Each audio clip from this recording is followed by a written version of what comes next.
Le balado des ficelles est disponible partout depuis 6 ans grâce à votre soutien et votre encouragement, notamment via le Patreon qui dure seulement le temps du podcast de septembre à décembre. Oui, et puis il y a plein de paliers disponibles pour nos Patreons. Puis on vous invite à aller visiter notre site web Patreon pour découvrir toutes les contreparties. Donc c'est patreon.com/ficelle. Et maintenant, c'est le temps de notre segment Crousty Fondant, commandité par Eros et compagnie. Oui, cette semaine, on a décidé de vous présenter le Performan. C'est un jouet destiné principalement aux personnes qui possèdent une prostate. Voici, Emna, tu peux présenter le Performan. Donc, c'est un jouet par tapotement, stimulateur de prostate. Et semblerait-il que ça a vraiment la cote ces temps-ci, la stimulation par tapotement. Donc, il fallait bien que ça se rende jusqu'à la prostate. La fiche descriptive, je vous la lis. Voici le Performan. C'est un jouet parfaitement conçu pour faire une pulsion sur la prostate et qui vibre afin d'augmenter les sensations, stimuler le périnée, en plus d'être confortable à porter. Je te laisse... C'est une belle vibration. Oui, c'est ça. Il vient avec une manette que vous pouvez contrôler vous-même ou la donner à une autre personne pour du plaisir inattendu. Et là, on était très surprise tantôt, mais écoutez ça. La portée délimitant la zone desservie par la manette est de 10 mètres. Donc, pas besoin d'être dans la même pièce que votre partenaire pour jouer avec.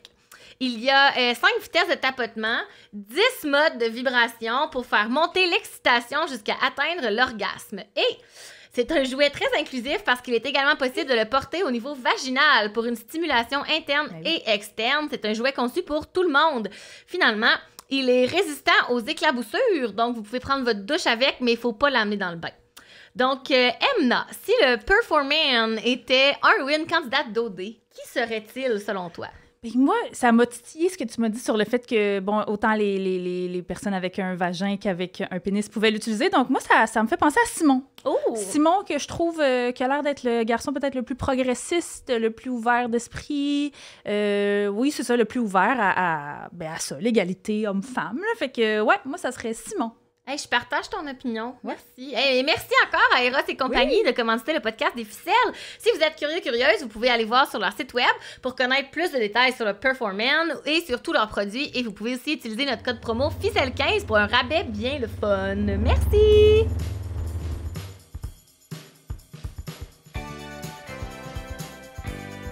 Bonjour à toutes et à tous. En ce mercredi 4 octobre 2023, vous écoutez Les Ficelles, le podcast féministe sur Occupation Double Andalousie. Nous sommes présentement dans le studio chez Denise. Autour de la table aujourd'hui sont réunis Emna Achour. Bonjour. Daphné B. Allô. Et moi-même, Amélie Faubert. Aujourd'hui, on revient sur les épisodes de la semaine d'Occupation Double en vous parlant du symbole du mariage, du pouvoir du cache-cerne et du discours du vêtement. Bonjour tout le monde! Salut! Allô! Bienvenue au Ficelles, Daphné! Merci, c'est un rêve devenu réalité. Écoute, pareil, c'est réciproque. Vraiment, j'avais presque envie de dire comme, wow, il est vraiment temps qu'on te dise bienvenue au Ficelles. Ça fait comme plusieurs saisons qu'on avait hâte de pouvoir t'inviter. Oui. Moi, je suis vraiment hype pour cet épisode. Pour celles et ceux qui ne la connaissent pas, Daphné B est une autrice, une traductrice littéraire et une chroniqueuse québécoise. Elle étudie les médias numériques et décrypte la culture web dans la presse. On peut aussi entendre Daphné sur les ondes de Radio-Canada et la retrouver dans son balado Choses sérieuses, où elle dissèque la technologie et la culture pop avec perspicacité et humour. Avant qu'on discute des moments forts de la semaine, parce que je pense qu'il y en a beaucoup, on s'est dit avant off-cam qu'on avait plein de notes. Est-ce que tu voudrais nous parler de ton rapport à OD? Bien sûr. Mais en fait, j'ai trop pris de notes. Fait que là, il faut comme un peu me gérer. Puis d'ailleurs, mon rapport à OD, c'est presque une page. Wow! Écoute, on est là. OK, j'ai commencé... dans le fond, j'ai jamais écouté, moi, la mouture comme OG. J'ai pas écouté quand j'étais petite, puis je sais pas si c'était sur le câble, mais moi, mes parents, mais il y avait pas le câble. C'était TVS. C'était, oui.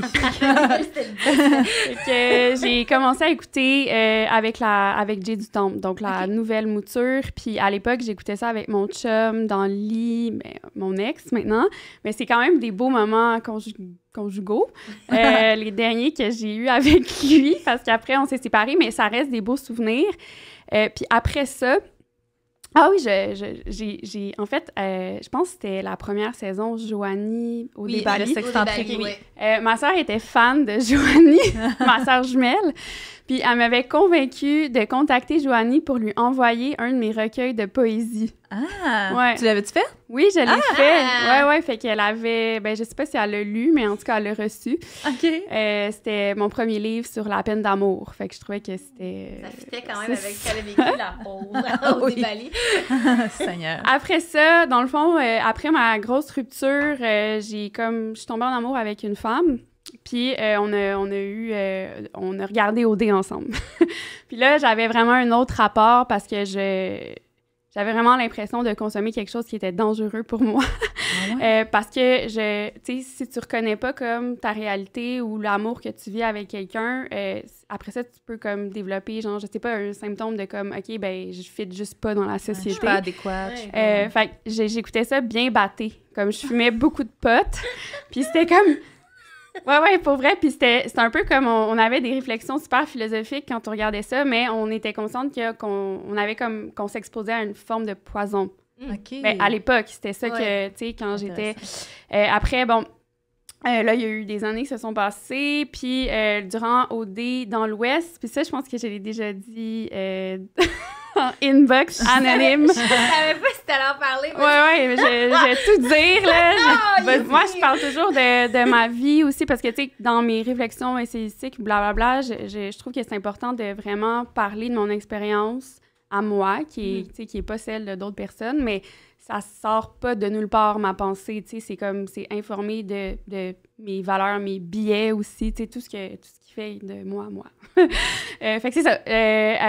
J'avais sorti un livre qui avait pas mal marché, maquillé, puis là, le livre allait sortir en France, puis j'étais comme un peu au bout du rouleau, puis je pense que j'ai fait ça un peu pour tentative d'évasion, genre, ouais. Je me suis inscrite aux auditions.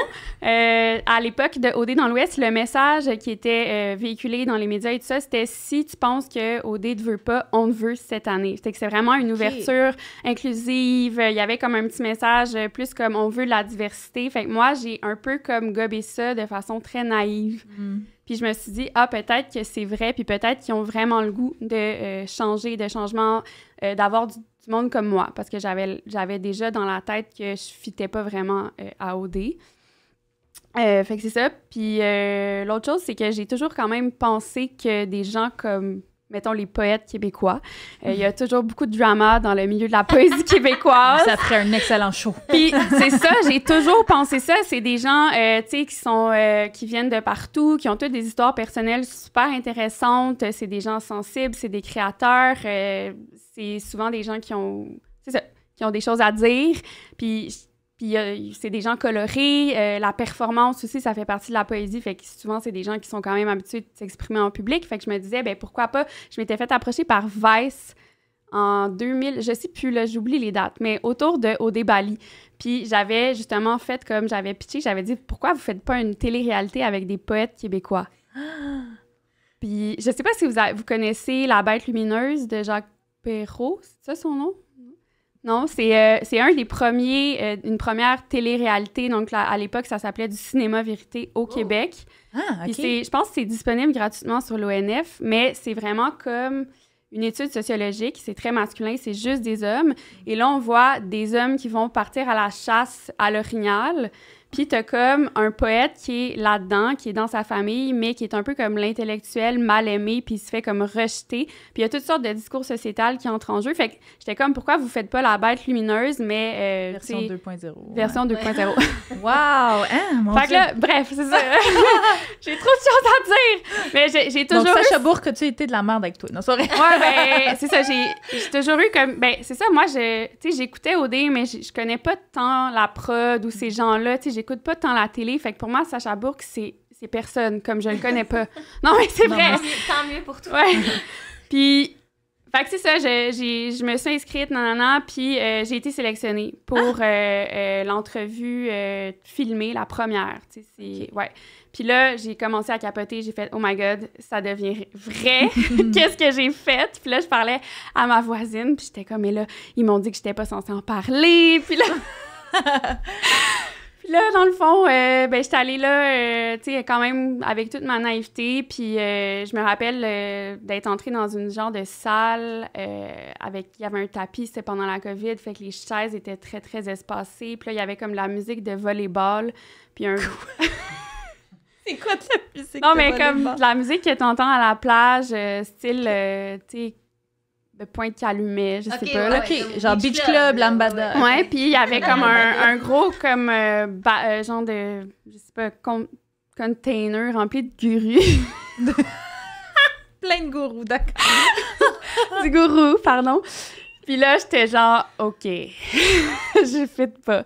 Puis, mais c'était intéressant parce qu'avec moi, dans la salle d'attente, on sentait vraiment comme l'émotion, on sentait la tension. Puis il y avait 2 autres personnes, une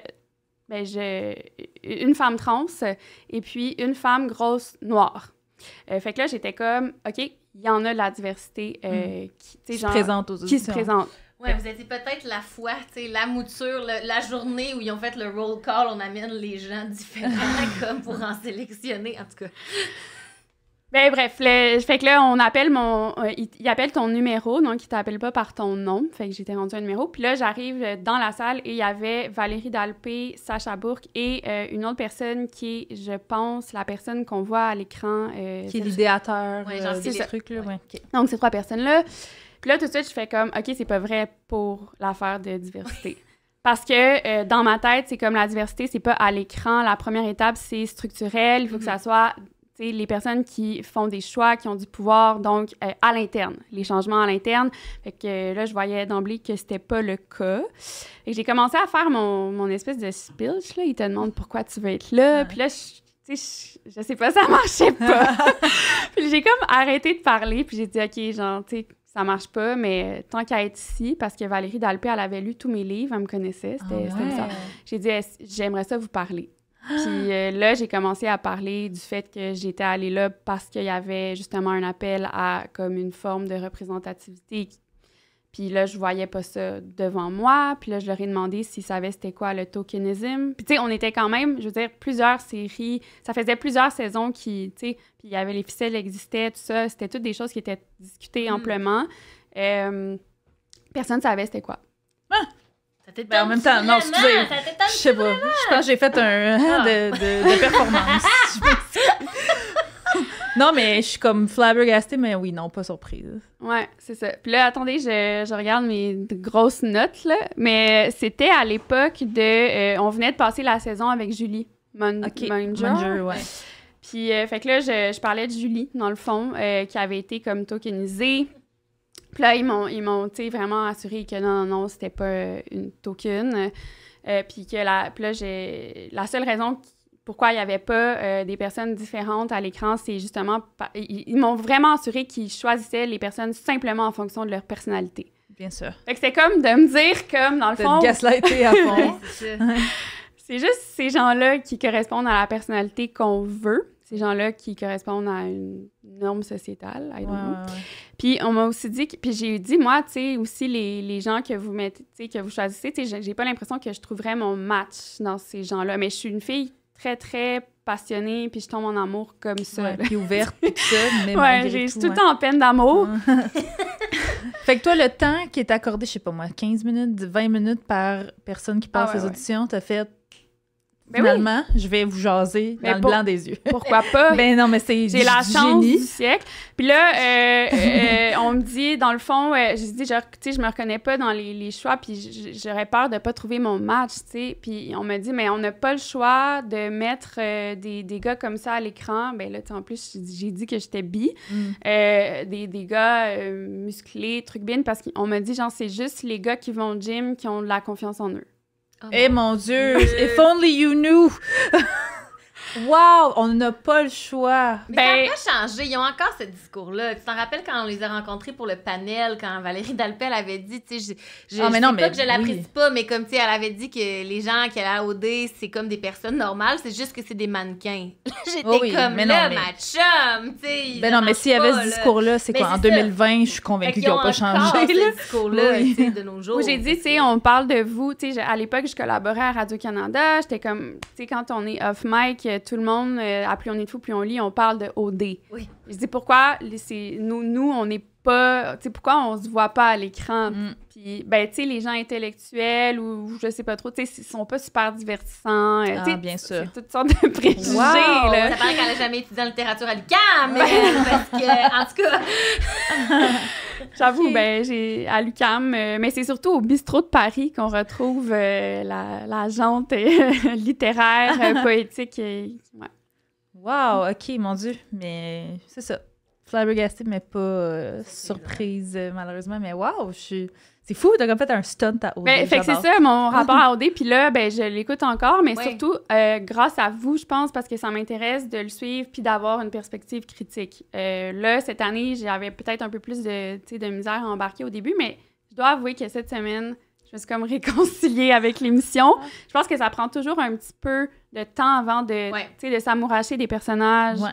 Surtout cette année, je pense. Ouais. Oui. C'était plus ou moins aimable, j'ai trouvé. Ah ouais? Mais là, je suis embarquée, moi aussi, mais les premières semaines, moi aussi, j'étais comme...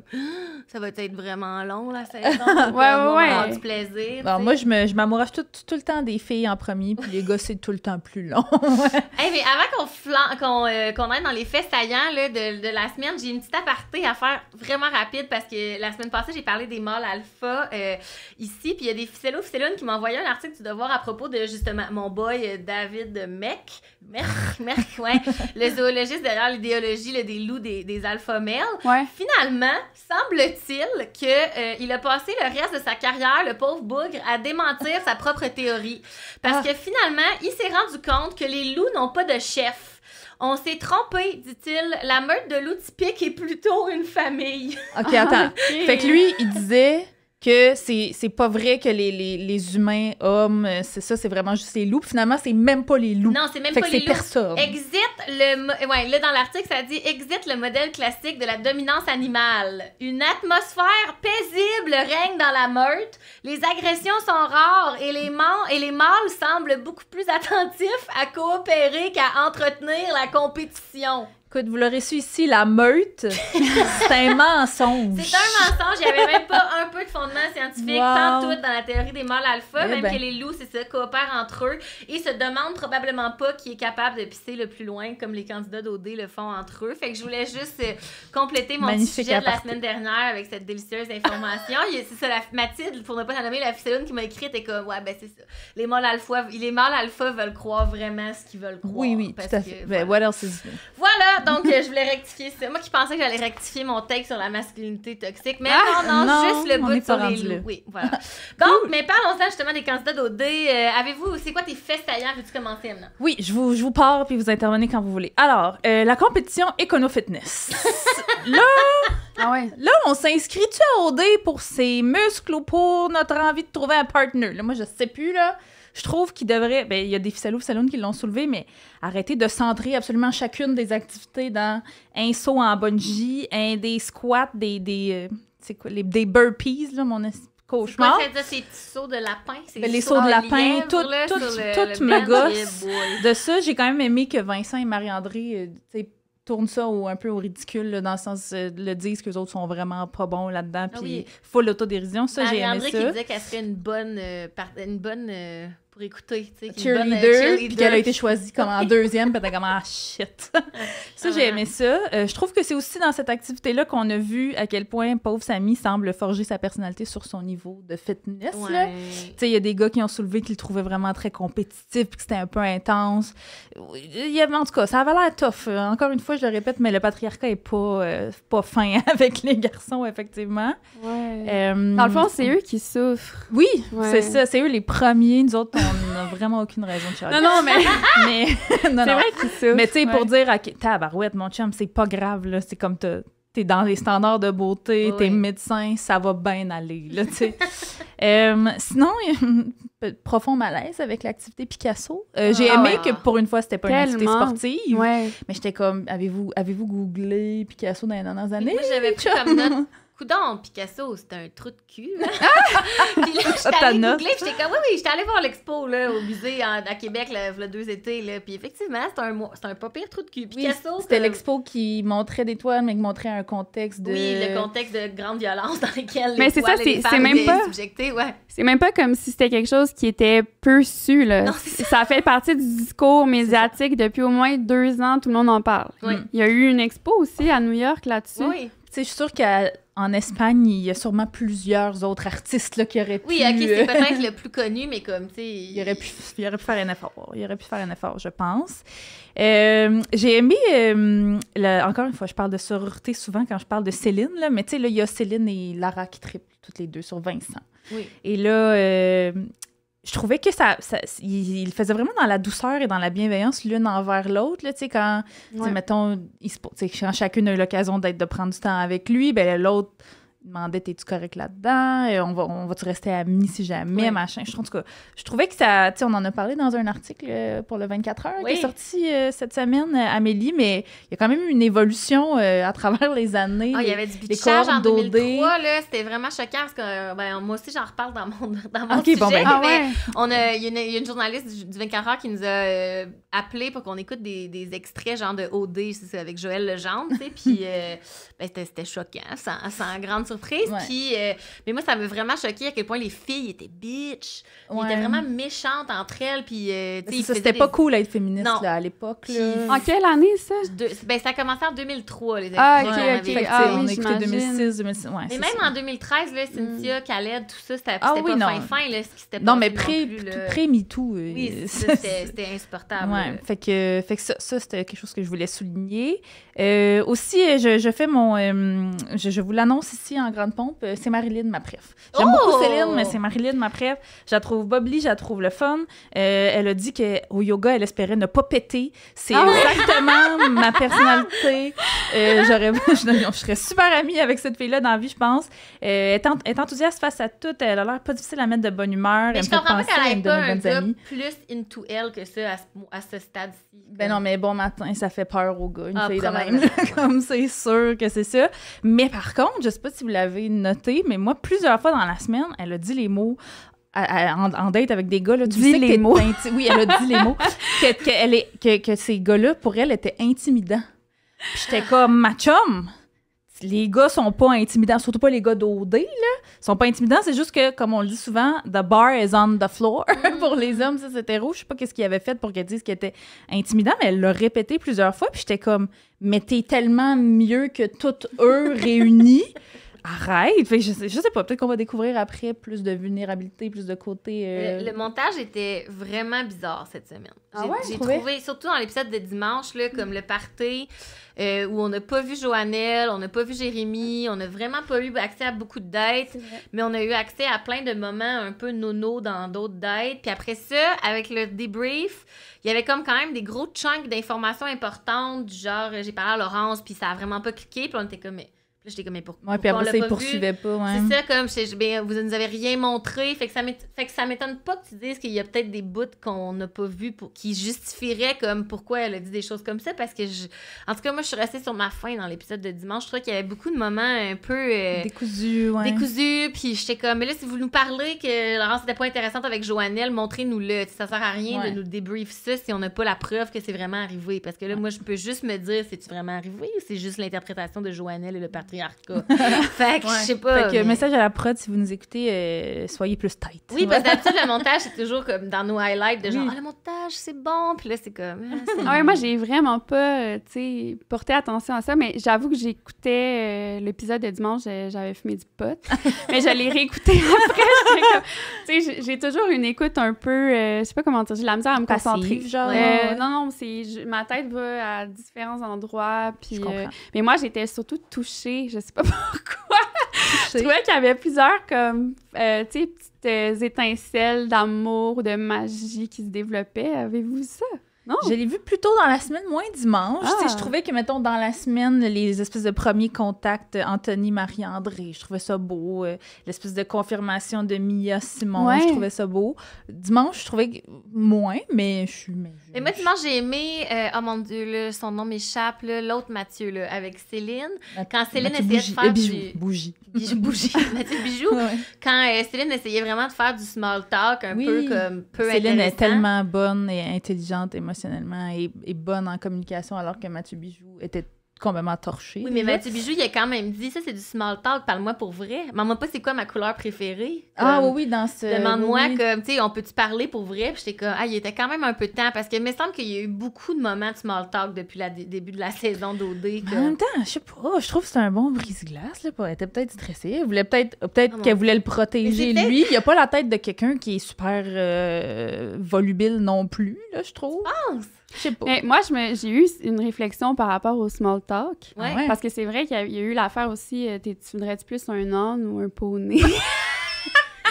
Ça, mais j'ai l'impression que des fois, quand on est au début d'une relation, une amourette, genre, on a ce type de babillage-là, un peu bébé, mais comme je sais pas, il y a quelque chose de le fun. Puis après ça, je me suis demandé, mais dans quelle mesure ils peuvent aller comme loin? Parce que, tu sais, si j'avais à rencontrer quelqu'un, avant même de le rencontrer, je pose des questions par rapport à ses points de vue politiques. Ouais. Oh mon Dieu, moi aussi, je peux Maintenant, pas imaginer être à OD puis pas faire comme, tu sais, justement, genre, pour qui... peut-être d'une manière détournée, mais comme pour qui t'as voté aux Ouais. dernières élections. Ouais, tu Avant sais, même que- de s'asseoir puis de Oui. amorcer une conversation. fait que, tu sais, c'est ça pour moi.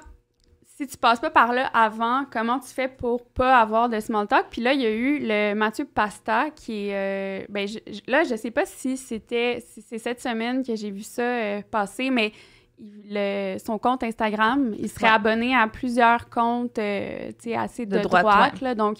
Donc, Trump, là. Le fils de Trump, Shapiro, un truc... oui, des trucs anti-woke. Ouais. Oh, oui. Plein de pages anti-woke. Ouais, qu'on sait Puis- pas exactement ce que ça veut dire, mais que ça augure pas très bien. Ben, il a quand même l'air politisé, genre dans un sens, mais de droite. Ouais. Puis Ouais. lui, il a demandé la question politique Ouais. à sa date. Puis Ouais. j'ai trouvé ça intéressant parce que, justement, tu sais, c'est important, la Oui, politique. ça filtre. Puis j'avais l'impression que c'était... Bon, on le voyait de sa part à lui. Je trouvais que c'était... Ouais. C'est pas là qu'il a dit qu'il était polarisant, justement, à Non, Rebecca? c'était avant. C'était avant? Ouais, il a dit ça la semaine passée, mais le dimanche, il a demandé. C'est Mais là qu'il a dit c'est rare que c'est les rare. filles. Ben, en tout cas, on sait pas, là. C'est flou, là. Les ficellounes ne s'entendent pas. Mais il a dit, en tout cas, c'est rare les gens qui parlent de politique, il voulait-tu dire les femmes, en tout cas, ou qui ont des opinions politiques, il a dit. En tout cas, on le saura peut-être Moi, j'ai de la plus misère tard, avec là. Mathieu Pasteur, Ben non, mais là. moi, je peux, Ben, moi je peux aussi, pas, là. Mais, Trigger, là. Ouais. mais oui, non, mais c'est intéressant, le small talk versus Mais les c'est questions intéressant parce plus, que j'ai l'impression que quand... Je sais pas. Mais peut-être que les femmes, mettons, qui sont juste comme de nature, vont voter, mettons, Québec solidaire, ou nanana, on a peut-être tendance à comme être dans le syndrome du sauveur, là, tu sais, le gars qui vote conservateur au Canada, Ah mais ouais. comme peut-être que s'il est avec moi, comme je peux l'exposer à autre chose, puis ça va le faire évoluer dans sa pensée, tandis que lui, il est allé tout de suite Non, mais le gars, s'il est anti-avortement, il est je suis anti-avortement. d'accord avec là. toi, mais je pense qu'il y a beaucoup de femmes qui vont se dire, mais s'il est comme... Ouais. C'est un classique quand même. S'il est en ma présence, je vais y apprendre des choses. Oui, il on va le voir changer. autre chose, il va le changer, tu sais, versus lui qui est allé tout de suite en parler pour... Peut-être pour tâter le terrain de genre, ça va-tu l'horrifier que je veuille qu'elle devienne ma trad wife, la fille? Ben, tu c'est sais, ça, peut-être comme- que pour lui aussi, peut-être qu'il a déjà eu la réflexion, si c'est pas une fille conservatrice comme moi, ça marchera pas. Mais tu sais. moi, je trouve ça Ça, c'est intéressant. Moi, Antoine, Ah, quelle déception! mais, non? mais moi, sa face me revenait pas depuis le début. Puis là, je dis sa face, c'est du zéro avec son physique, c'est juste comme il y avait de quoi qui me titillait. Puis tout s'est confirmé. On dirait que, tu sais, là, quand il y a des gars qui se sont montrés, je ne vais pas dire vulnérables, j'irai pas jusque-là, mais tu sais, ils parlaient de leurs inquiétudes par rapport au souper d'élimination qui s'en venait, puis on va peut-être débattre un petit peu, parce qu'on n'est pas tous d'accord sur quelle fille on devrait éliminer, et qui faisaient des eye rolls puis des soupirs que je trouvais tellement immatures. Puis après ça, il s'est mis à faire des push-ups dans la chambre. En tout cas, j'ai fait, non, mais t'as une vibe de grand frère toxique qui pense qu'il sait tout, puis ça m'a profondément gossée. Tu sais, en plus, c'est le plus vieux, si je me trompe pas, là, il y a 30 ans. Je suis comme là, on dirait qu'il a l'air gossé par toute démonstration de questionnement, de remise en question, de doute. T'sais, peut-être que pour lui, dans la vie, c'est tout ou rien. En même temps, je dis ça, il y a 5 filles dans son top en ce moment. Oui, mais oui, non, moi, Antoine... Ah oui, Antoine, ouais, bye-bye. J'ai trouvé qu'il... Tu sais, à la table de délibération, ou non, après, quand ils ont soupé, il parlait un peu de ses rencontres ou de ses tops, un peu comme s'il commentait un match de hockey. Ah oui! Tu sais, il y avait comme la même rhétorique qu'un coach. Ouais, avec elle et l'autre, puis alors qu'il n'y a pas de... ça, puis on va mettre nos œufs un peu partout. Mais j'ai eu la réflexion parce que moi, je trouvais ça tellement dégueu. Puis tu sais, dans la vie de tous les jours, j'accepterais jamais ça. Mais je me suis dit, c'est quand même un contexte particulier où est-ce que tu es entouré de plein... Tu sais, c'est quand ça arrive dans la vie que tu es dans un party, mettons, puis tu veux rencontrer des gens, puis tout le monde, ça donne que tout le monde est célibataire en même temps, que tout le monde est disposé à rencontrer quelqu'un.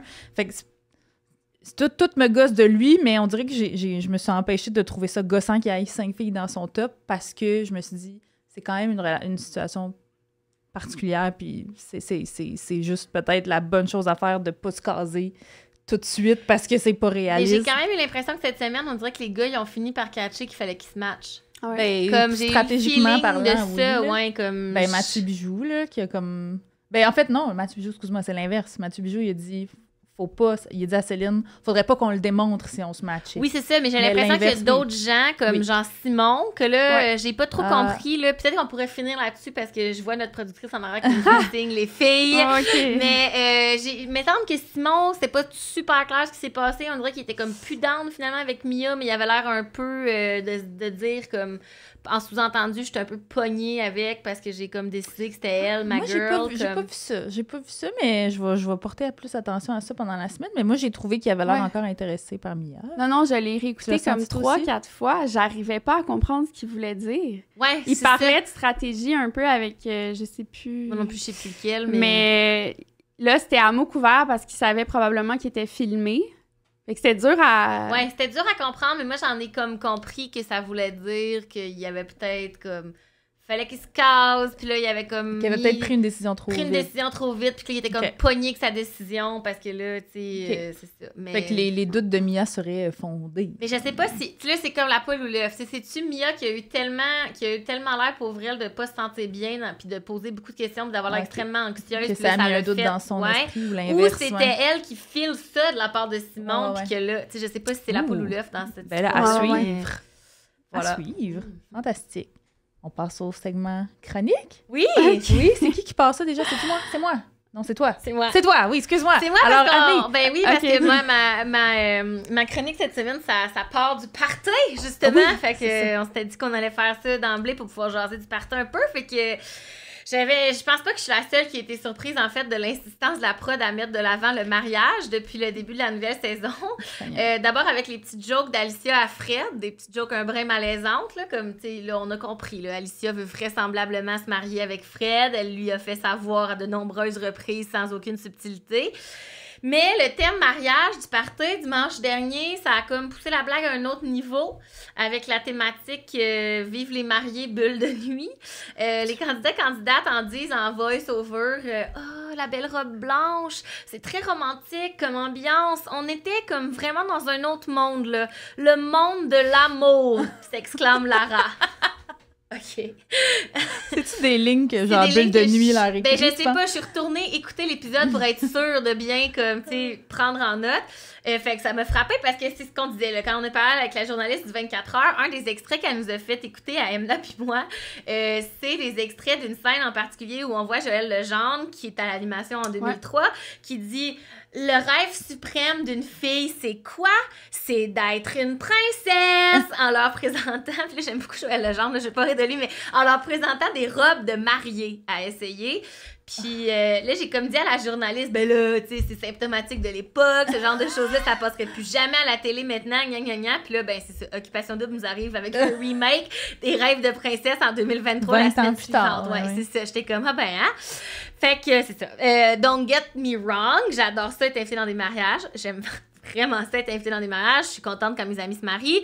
On peut décider de se marier pour plein de raisons, que ce soit culturel ou juste parce qu'on en a envie. Mais si c'est aussi excitant pour moi, ben c'est parce que ça arrive vraiment pas souvent. Comme de nos jours, je pense pas qu'on peut dire que le mariage est super populaire au Québec. Puis c'est ça, je suis pas ici pour chialer contre le mariage. Vous allez voir, en fait, je pense même que le mariage peut être tout à fait... des raisons tout à fait féministes de se marier. More on that later. Mais bon, le mariage, c'est probablement la plus vieille coutume de l'humanité. Fait que c'est normal qu'on continue à en parler, qu'on continue de vouloir se marier. On est encore bombardé, tu sais, d'images comme quoi c'est l'aboutissement d'un couple heureux et fidèle. On est très socialisés, les femmes, surtout, à voir ça comme un objectif à atteindre à tout prix. J'ai consulté des articles de Statistique Canada pour voir si j'avais raison de penser que le mariage est en déclin au Québec. Et le premier article que j'ai trouvé s'intitule, puis là, ça me fait rire, mais « Le Canada, chef de file du G7, avec près du quart des couples vivant en union libre en raison du Québec. » Ah! Fait que c'est vraiment spécifié dans le titre, là. Wow! Puis après, on apprend justement dans le reste de l'article, appuyé par des données du dernier recensement, qu'il y aurait environ 8,6 millions de couples au Canada, ce qui veut dire que 57% des adultes vivent en couple. Puis le mariage demeure vraiment très populaire dans le rock, dans le rest of Canada, mais au Québec, on fait basculer vraiment la moyenne, là, ça a comme aucune commune mesure. En 2022, il y a eu seulement, vous allez voir, c'est un gros chiffre, mais seulement 22 850 mariages qui ont été célébrés. C'est une recrudescence, mais là, les chercheurs sont comme, ouais, mais c'est à cause de la pandémie. Ah. Parce qu'il y a eu vraiment peu de mariages qui ont pu être célébrés en 2020-2021 à cause, justement, de la condition sanitaire. Fait que, tu sais, faudrait comme majorer, là, mais... Puis pour vous donner une idée, mettons, l'année la plus populaire au Québec, depuis comme dans les plein des dernières années, c'était en 74 avec près de 60 000 mariages. Puis c'est pas tant que ça, 60 000 mariages, quand on y pense dans une année au complet, là. Fait que ça n'a jamais été comme super populaire, le mariage au Québec. Fait que l'union libre, évidemment, c'est le mode privilégié des couples ici. 2 couples sur 5 vivent en union libre. Ça, c'est vraiment de tous âges, là. Fait que, en tout cas... 43% des couples. La tendance est vraiment marquée chez les jeunes, sans grande surprise. Entre 20 et 24 ans, il y a 88% des couples qui vivent en union libre chez les plus jeunes. 49%, c'est les 40-44 ans. Et quand même, un bon 31% chez les aînés entre 60 et 64 ans. La donnée qui est vraiment intéressante, par contre, c'est que sans le Québec, écoutez, la proportion d'union libre au Canada, quand on enlève le Québec, serait plutôt de 17% des gens. Ouh. Dans tout le Canada. Fait que, les deux solitudes, vraiment à l'œuvre. Mais c'est qu'on est moins religieux, je pense. Ben moi aussi, je pense que c'est ça, parce que ben pour celles et ceux qui seraient pas au courant, moi, j'ai habité plusieurs années en Ontario, puis je peux témoigner comme de cette statistique-là, parce que le mariage là-bas, c'est vraiment pas drôle, là. C'est du sérieux. Genre, faut envisager de se marier avec son ou sa partenaire, parce que sinon, la relation est comme pas digne d'être poursuivie dans le temps, là. C'est comme, si tu penses que tu peux pas te marier avec ta partenaire... Chop, chop, on passe au suivant, jusqu'à temps que tu trouves ton époux. Comme, j'aimerais ça pouvoir dire que je niaise, mais genre, puis j'exagère pas, c'est vraiment ça le mot de là-bas, puis moi, c'est ça que j'ai vécu, puis que j'ai constaté dans plusieurs différents milieux ontariens. Bon, j'ai pas habité ailleurs, mais bon, c'était un gros choc culturel pour moi, parce que c'est ça, personnellement, puis visiblement, je rejoins le Québécois moyen là-dessus, mais j'accorde pas une grande importance au mariage, fait que je comprenais pas, mettons, pourquoi mon ex capotait autant. Sur si on allait se marier ou pas, j'étais comme... Puis comme tu l'as dit, je pense que c'est aussi parce qu'on a fait une grosse lutte pour se séparer de la religion puis de l'influence que ça a dans la vie des gens, puis aussi parce que le symbole du mariage, ça a longtemps été associé justement à l'oppression des femmes puis au patriarcat, puis quand on y pense un peu, on se rend compte, puis là, tu sais, c'est ça, je vous dis, j'aime ça le mariage, mais si on regarde ça d'un point de vue purement analytique, les mariages, surtout les mariages comme catholiques religieux, c'est encore... J'ai goût de dire cringe au niveau de l'égalité des genres. Comme, tu sais, j'ai parcouru, je l'ai pas lu au complet parce que c'est une thèse, là, mais c'est une thèse d'une dame qui s'appelle Claire Chambers, qui était étudiante à Brown University en Angleterre, qui détaillait l'imagerie sexiste du mariage dans ses travaux. Fait que je vous en traduis un extrait. Entre autres, le père qui va give away sa fille après que le futur marié lui a demandé la permission, la main de celle-ci. On demande au père avant de demander à la fille. Oui, c'est ça. La robe blanche qui symbolise la virginité et la pureté de la mariée, les vœux d'obéissance à son mari. Elle a nommé même le moment où le curé va dire à son époux qu'il peut kiss the bride au lieu que la mariée elle-même comme donne la permission ou initie le baiser. Et le fait que c'est encore une tradition attendue que les femmes prennent le nom de famille de leur mari. ce qui existe encore dans le reste du Canada pour les gens qui sont pas au courant, parce que Ouais, mon ouais. ancienne belle-mère ontarienne était pas contente quand j'ai expliqué que ça se faisait pas au Québec. Non, elle me dit, c'est quoi, les Québécois croient pas en la famille? Ah, ben oui, bien sûr. Évidemment. Et aussi, dans les mariages catholiques, il y a parfois des lectures qui sont très réductrices là, des textes bibliques là, pour la femme, en fait, qui réduisent son autonomie à 0, qui dit que son nouveau rôle, c'est purement de plaire à son mari et de se réveiller chaque jour avec l'intention de répondre à tous les désirs et besoins de celui-ci, blablabla. Bref, encore une fois, on peut choisir de se marier à l'Église pour plein de raisons qui vous regardent entièrement, mais on peut pas nier que la société québécoise s'est grandement émancipée de l'influence de la religion catholique du clergé. Fait que moi, les stats sur le déclin du mariage m'ont pas étonnée. Puis je pense même, j'en parlais avec mon copain tantôt, je pense même que c'est drivé par les couples plus âgés, le nombre de gens qui sont encore en couple. Selon moi, si on enlève des tranches de catégories d'âge, les jeunes sont pas mal plus en union libre, parce que là, juste avec la nouvelle génération, 88% d'union libre, tu sais. Même Céline le nomme pendant le party, dans le confessionnal, elle est comme, ben là, 22 ans, c'est pas mal trop tôt pour se marier, tu sais. Ben oui, pour penser au mariage, effectivement. Fait que, tu sais, pourquoi faire une thématique mariage? En tout cas. Il y a d'ailleurs une flopée de sites web en anglais qui proposent, surtout pour les femmes canadiennes, américaines et anglaises, des façons de transformer son mariage en cérémonie plus féministe. Ah ouais. Ouais, it's a huge thing. C'est comme, en fait, si le poids du mariage, c'est dans certaines cultures, j'aurais le goût de dire surtout anglophone, mais je m'avancerai pas, peut-être française aussi, mais surtout anglophone. C'est tellement fort que les femmes féministes sont comme, ils doivent plier l'institution pour que ça reflète un peu plus leurs valeurs au lieu de juste faire comme la grande majorité des Québécoises puis juste la rejeter. Il faut quand même se marier, mais on va trouver des manières de comme... Mais c'est quoi les manières? Ben, les manières, en tout cas, les conseils, mettons, portez pas une robe blanche, portez une robe qui représente qui nous sommes. Demandez la permission aux deux parents de la fille en mariage au lieu de juste le père. Demandez aux deux parents de marcher avec vous dans l'allée au lieu de juste le père. Avoir des personnes de tous les genres dans vos cortèges, dans votre wedding party au lieu de juste des filles pour la marier, juste des gars pour le marier. Puis le grand classique, adopter un nom de famille avec un trait d'union. Au lieu de juste prendre le nom de votre époux, comme de... Ou ne pas le prendre pantoute. Ben, écoute, c'est ça. Mais moi, c'était vraiment le compromis de mon ex-ontarien, là. OK, C'est ça qui vous m'avait allez proposé garder de me faire un trait d'union.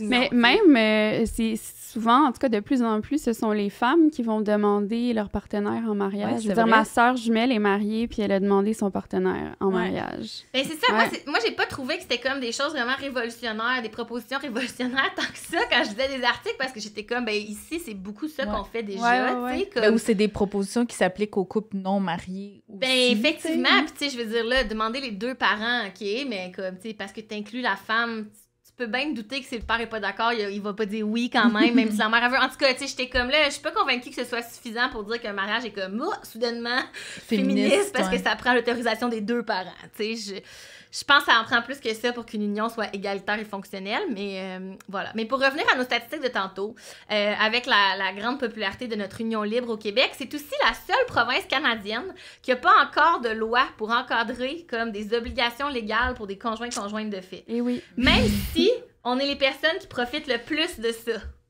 Puis, fait que ça fait en sorte que les gens pensent souvent à tort que quand on vit en union libre avec son ou sa conjointe depuis un bout de temps, c'est comme si on était mariés. Mais c'est pas vrai. Non. C'est pour ça qu'il faut se marier. Oui, c'est ça.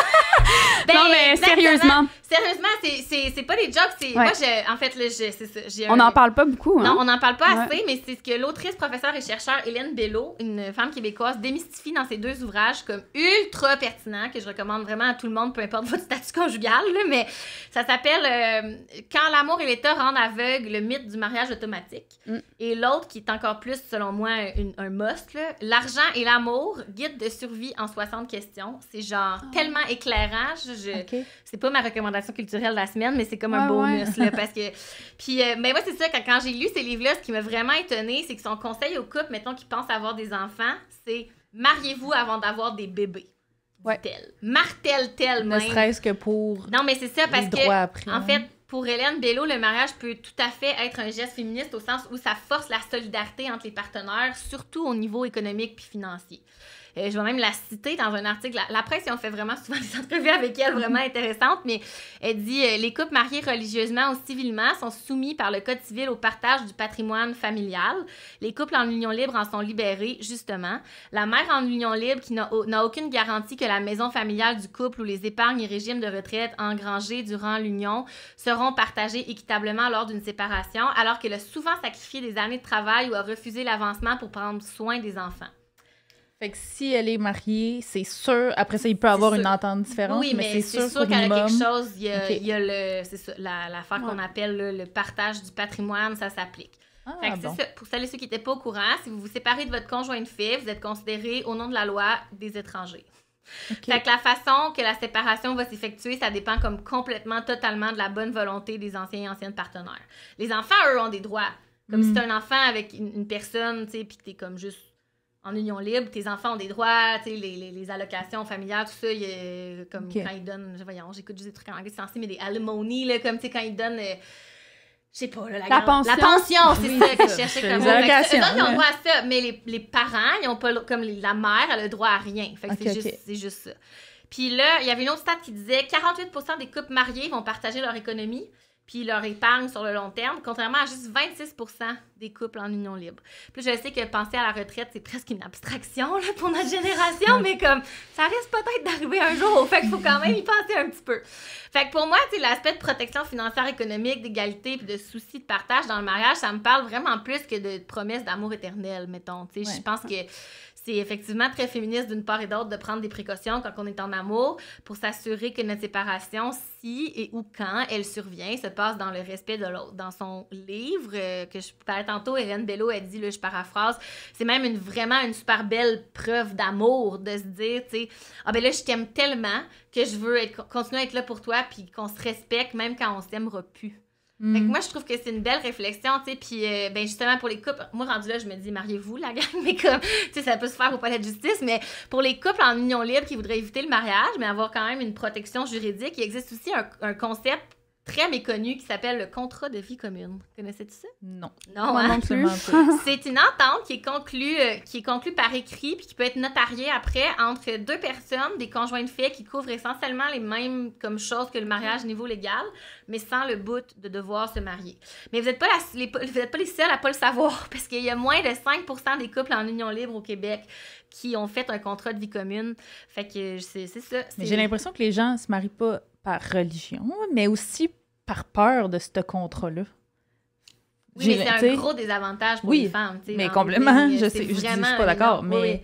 Oui, mais je suis d'accord avec toi, mais c'est un gros désavantage, c'est parce qu'après ça, quand vous vous séparez, vous pouvez avoir été ensemble 20 ans, même si vous n'avez pas d'enfants, il n'y a plus rien, ouais, c'est vous avez construit les choses ensemble, fait vous avez si t'es pas d'accord avec dépenser 20 000 $ pour un party, machin, c'est quand même, ça serait quand même la base de faire ce contrat-là si tu veux rester en union libre, ne serait-ce que pour protéger les... Ouais. Mais il faut que les gens soient d'accord avec une vision égalitaire de l'homme et la femme, pour faire ça. Mais... Ouais, de toute façon, si tu te maries au palais de justice, t'es pas obligé de faire un gros party. Non, c'est un peu comme une usine à mariage. Hein. Je sais pas si vous avez déjà vu, il y a plein de couples, puis ça dure 20 minutes, même pas. Là. Ouais, fait que c'est vrai. Fait que c'est quoi la différence d'abord entre se marier au palais de justice et consigner ce contrat? Ben, t'es pas marié. Je pense qu'il y a des gens qui sont comme contre fondamentalement l'institution du mariage. Moi, j'entends beaucoup ça de la part d'hommes là, qui sont contre l'institution du mariage puis tout. Fait que c'est comme un compromis intéressant, je pense. Intéressant. Ouais. Puis après ça, je me suis demandé, est-ce que les couples qui décident de se marier sont automatiquement, ils ont un amour plus fort et plus durable que les couples en union libre? Là, j'ai pas trouvé exactement, c'était difficile, les statistiques sur le divorce au Québec, j'ai rien trouvé, mais mettons, au Canada, en 2020, il y a 5,6 couples mariés sur 1000 qui se sont divorcés. Fait que là, on a dit qu'il y avait 8,6 millions de gens en couple. Fait qu'en tout cas, puis c'est la dernière année avec des stats. Puis en 2019 au Québec, là, vous allez voir, c'est un peu une stretch, là, mais il y a 23% d'enfants qui ont vécu la séparation de leurs parents. Fait que là, moi, j'ai l'impression qu'on se sépare plus au Québec. Parce que c'est ça. Dans les autres provinces, ça n'avait aucune commune mesure avec à quel point au Québec, les enfants ont vécu des séparations comme... Mais je pense que ça va encore avec la religion puis c'est tabou de se séparer même si t'es pas heureux. Alors que quand tu t'es débarrassé de cette affaire-là de valeurs religieuses, ben, si t'es pas heureux, tu te sépares. Ben, c'est ça. Moi, je tire comme une conclusion hâtive ici, là, mais j'inviterais des chercheurs à faire des recherches là-dessus, mais que moi, je pense pas que c'est nécessairement une mauvaise affaire, tu sais, que les gens en union libre sentent qu'ils peuvent se séparer, justement, plus facilement, ou qu'on sent que c'est moins tabou de quitter une relation qui fonctionne plus quand on n'a pas décidé, genre, de faire un gros party à 30 000 $ pour célébrer notre amour. Je suis vraiment en faveur de l'encadrement légal des unions libres, évidemment, pour qu'on arrête de lire des histoires d'horreur, genre, dans le journal, qu'une mère se retrouve dans la rue après une séparation, mais j'ai l'impression que c'est correct si ça fait en sorte qu'on puisse sortir plus facilement d'une relation, comme au lieu, je sais pas, là, au lieu de les grands-parents, même nos parents, dans certaines... Là, je dis pas mes parents, mais les parents de notre génération qui restaient ensemble juste parce que, ben, c'est ça qu'ils faisaient, tu sais. C'était sur l'époque qu'on restait ensemble, tu sais, puis ils restaient dans des relations potentiellement comme dangereuses, puis on voit de plus en plus de féminicides dans des couples plus âgés, genre juste pas plus tard que... Aujourd'hui, on est lundi, là, pas plus tard que lundi, dans la presse, on parle du meurtre d'une femme de 79 ans qui a été tuée par son mari de 81 ans. Fait que, tu sais, moi, je me dis, je pense que si on peut éviter ça aux prochaines générations, si on peut leur apprendre que le couple puis le mariage, c'est pas une obligation, c'est pas une finalité, qu'on doit toujours partir quand on se sent menacé, peu importe les vœux qu'on s'est échangés, que jusqu'à ce que la mort nous sépare, ça devrait jamais vouloir dire jusqu'à temps que notre mari nous tue, tu sais, je suis pas sûre que c'est pas une mauvaise chose. Ouais. Fait que tout ça pour dire, est-ce que je pense que OD a fait un bon coup en faisant un party thématique Vive les mariés? Ah, pas particulièrement, non. Je sais pas si ça s'inscrit dans leur désir de revenir vers des valeurs plus traditionnelles puis plus old school versus les dernières éditions. C'est parce que la prod veut mettre de l'avant que cette année, les candidates sont là pour les bonnes raisons, c'est-à-dire de trouver l'amour. Mais j'ai l'impression que ça avait pu être fait de façon un peu plus moderne. J'ai pas parlé d'à quel point les costumes étaient laids, en plus, parce que les costumes étaient laids, sans compter le gender bender maladroit de Alicia et Fred, qui a été vraiment critiqué par plusieurs personnes sur le thread hier, comme quoi c'était low-key transphobe, ce qui s'était passé.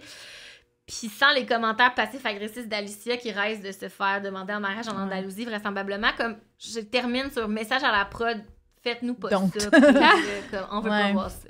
Ouais, c'est ça. Mais moi, ça vient me chercher quand même. Tu sais, moi, je suis tunisienne d'origine, puis malgré mes valeurs féministes full à côté, j'ai full envie de me marier, parce que je sais c'est quoi un mariage en Tunisie, vraiment nice. C'est plusieurs soirées différentes, plein de robes, plein de bouffe, plein de... Tu sais, fait que moi, j'aurais le goût de ce gros party-là, mais après, c'est sûr qu'avec ma déconstruction de ma socialisation, tout ça, je me demande...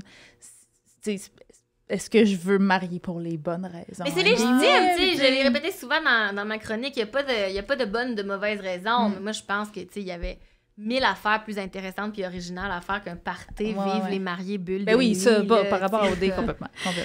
Je trouve que c'est important aussi de laisser la place à certains rituels, là, parce que les rituels, c'est ça qui donne du sens à notre vie, là, autant la mort que les naissances... les unions, là. Moi, quand j'en parle à ma psy, j'ai dit, puis je dis pas que c'est comme arrêté, mais je lui dis, moi, je pense que je veux me marier profondément parce que je pense que je serais pas une vraie Tunisienne si je le faisais pas. Ce qui est comme grave, ce qui est peut-être pas la bonne chose, mais comme en ce moment, c'est ça qui m'habite. Fait que voilà. Oui, mais c'est pas juste parce que t'as habillé tes Barbies en non, robe de mariée c'est ça, toute pas ton du enfance. tout. C'est pas mal plus complexe que ça dans ton cas. Là, exact.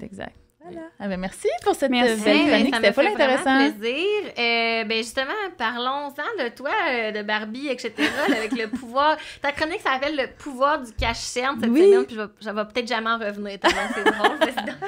Bon, alors moi, cette semaine, quand Jérémy a raconté au gars, je sais plus auquel, en parlant de Laurence, après l'activité qu'il y avait eu avec elle, que c'était donc une fille pas compliquée, qu'elle a pas besoin de se maquiller, elle, j'ai tilté. J'ai fait un mini-infarctus, je pense. Moi, le rappel de ce never-ending narratif de les filles cool qui correspondent 100% au standard de beauté, mais de manière effortless, hein?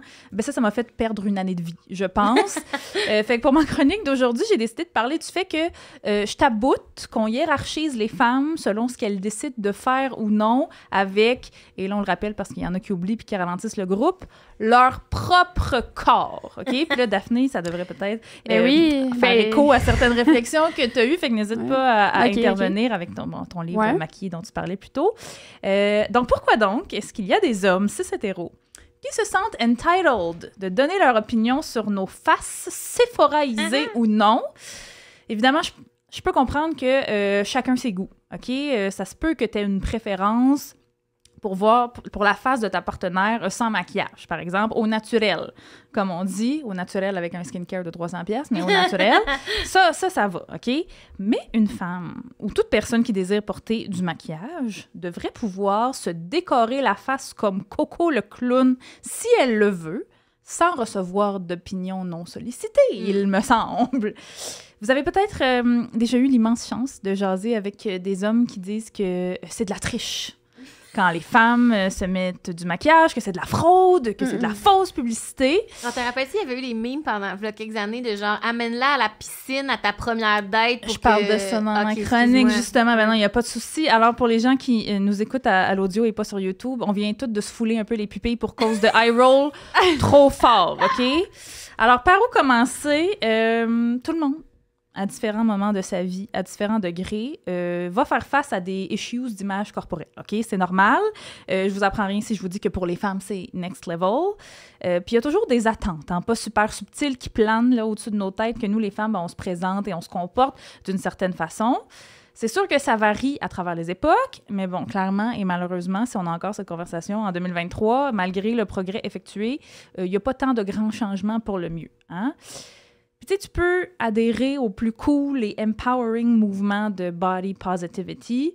Puis, évidemment, c'est super important et nécessaire que ça existe. Mais ce genre de mouvement-là peut pas faire grand-chose, malheureusement, contre l'ignorance, l'immaturité, la fermeture d'esprit de certaines personnes.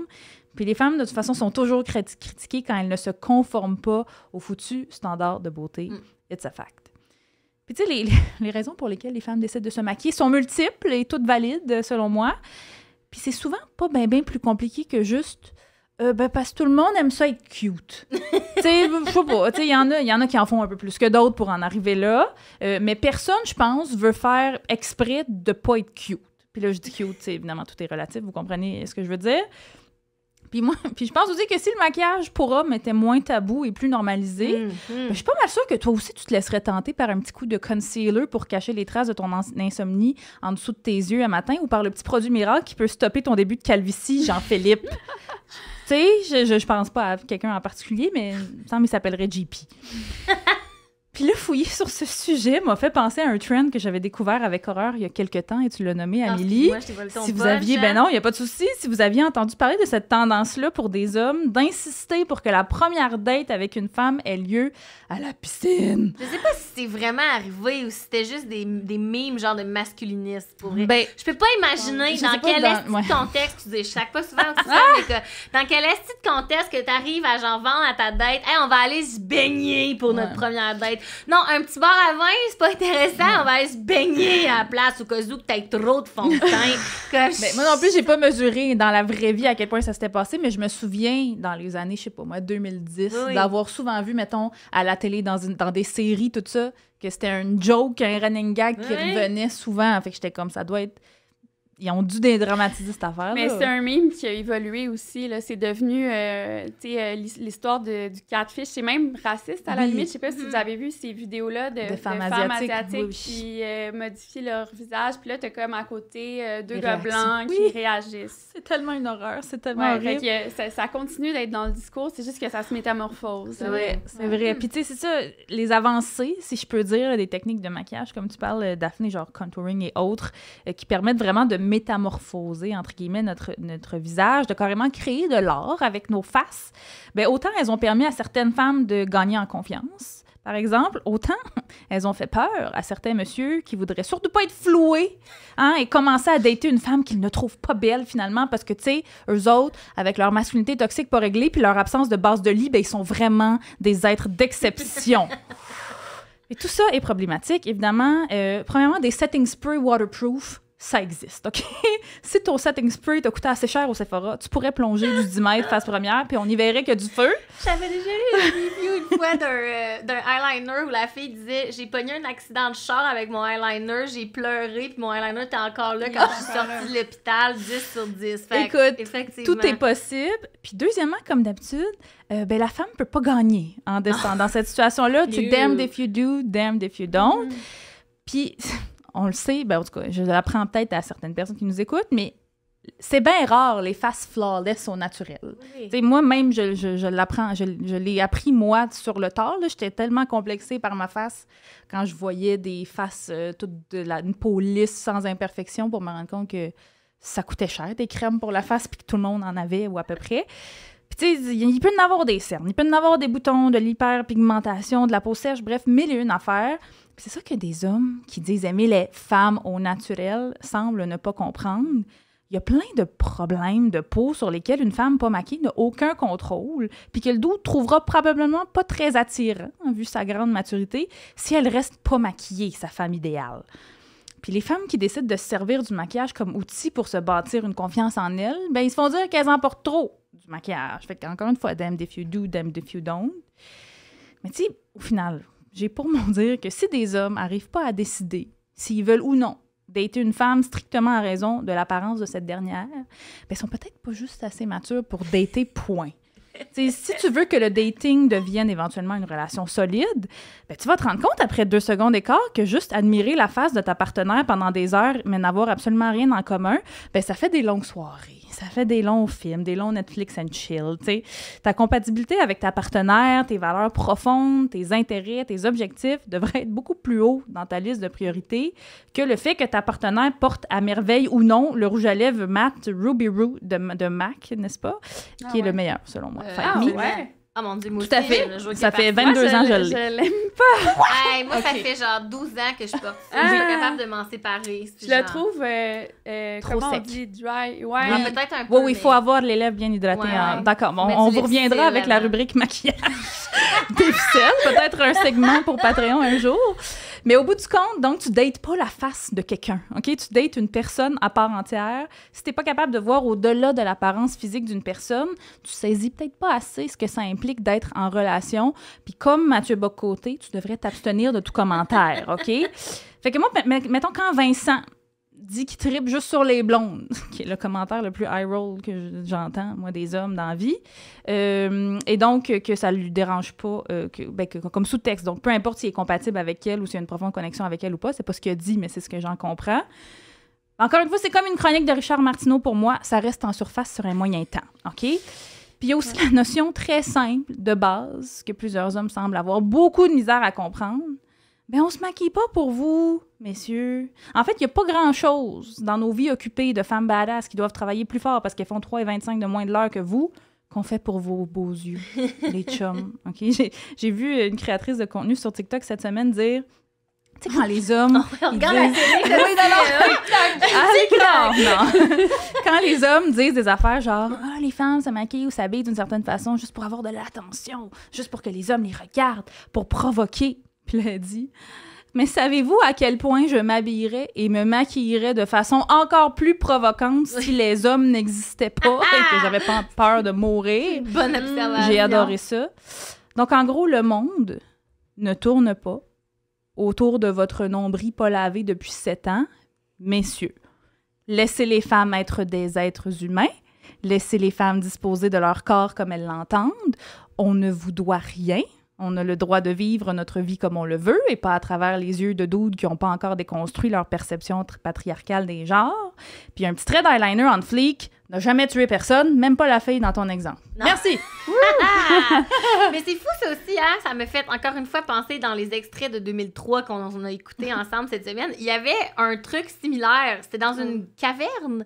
Une grotte, là. Une grotte où il y avait des filles qui allaient là, puis là, les gars étaient comme « Hey, ils se sont mouillés, c'est donc ben nice! » Puis là, mais là, c'était vraiment encore plus drôle en 2003 parce que là, il y avait la fille qui disait « Ben là, on se sentait presque comme s'il fallait qu'on fasse semblant qu'on a peur puis que ça nous écœure. » Pour qu'ils nous tiennent la main alors qu'on n'avait pas besoin qu'ils nous tiennent la main. Pour que les gars se sentent comme appréciés, tu sais. Mais Jérémy le dit encore, de Laurence. Il a dit « Ah, je voulais voir là, si elle allait vouloir se salir, là, parce que les filles, des fois... » J'en revenais pas quand j'écoutais ça. J'étais comme « Voilà, Colin, qu'on vient d'en parler avec une journaliste. On était-tu dans le champ dans nos analyses que ça a changé en 20 ans? » J'étais comme « Mon Dieu, peut-être que pas tant que ça, tu sais. » Ouais, mais je dirais que c'est poche à dire, là, mais par rapport au maquillage, tu sais, moi, je suis quelqu'un qui... J'aime me maquiller, je suis bien maquillée aujourd'hui. Puis, tu sais, c'est pas juste des hommes, cette espèce de regard critique-là ou ce shaming-là, ça vient des femmes aussi, là, tu sais. Puis moi, je me suis fait shamer tellement souvent par des femmes, des amis, Que, tu sais, je pense que c'est vraiment, tu sais, cette culture-là, c'est toute la société, là. Ouais. Mais je pense que c'est relié à de la misogynie. Ben oui, point, tellement. internalisée Ben ou oui, juste c'est ça. misogynie des hommes. Mais... Ouais. Puis c'est ça, tu sais, je veux dire, on n'est pas allé dans 1000 nuances. Là. Moi aussi, tu sais, je veux dire, je suis pas quelqu'un qui se maquille beaucoup, mais en même temps, j'apprécie l'art du contouring quand je tombe sur des vidéos TikTok. Non, mais c'est ça, tu sais, on en parlait avant qu'on arrive en studio. Je pense que c'est important aussi de pouvoir aller au dépanneur sans avoir l'impression qu'il faut que tu te mettes un fond de teint au cas où que tu croises quelqu'un. Tu sais, on dirait que c'est trop dans les extrêmes comment on parle tout le temps de maquillage. Tu sais, c'est important de déconstruire qu'on a le droit d'aller genre à l'épicerie sans se mettre comme c'est ça qu'on doit décider. C'est ça qu'on a le droit de décider quand, comment, pourquoi on se maquille sans que ce soit pas quelqu'un d'autre de nous dire exactement à cause faire. Du male gaze tout le temps comme tu sais à un moment donné se boire. Mon Dieu, je sac beaucoup. Il y a un personnage que j'aime beaucoup. Ah, il faut se dépêcher. Dolly Parton, vous la connaissez. Elle se maquille énormément, puis elle a toujours des perruques. Hein. C'est que ça lui sert aussi à mettre en scène une persona qui est Dolly, qui n'est pas nécessairement elle, et elle a joué beaucoup avec ça dans sa carrière. Puis même qu'elle a profité un peu de la misogynie des gens pour faire des jokes de blondes, des jokes de grosses boules, mais au final, elle contrôlait l'auditoire, le public. Souvent, elle était en mesure de contrôler un peu les entrevues. Puis ce qu'elle faisait aussi, c'est qu'elle créait une distance entre elle, la personne qu'on ne connaît pas, puis son image publique. Puis ça, je trouve ça vraiment... c'est powerful aussi. Tu sais, tant qu'à ce qu'on me critique anyway en tant que femme, autant m'en servir.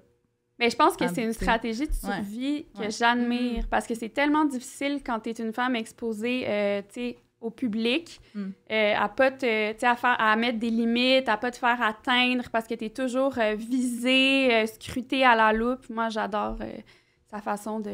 Oui. Vous êtes misogyne, mais je vais jouer là-dessus, tu sais, puis je vais devenir un personnage caricatural, puis dans le fond, c'est moi la plus futée. Je contrôle le message. Ouais. Ouais, très intéressant. Ben justement, Daphné, es-tu prête à te lancer toi-même dans ton sujet?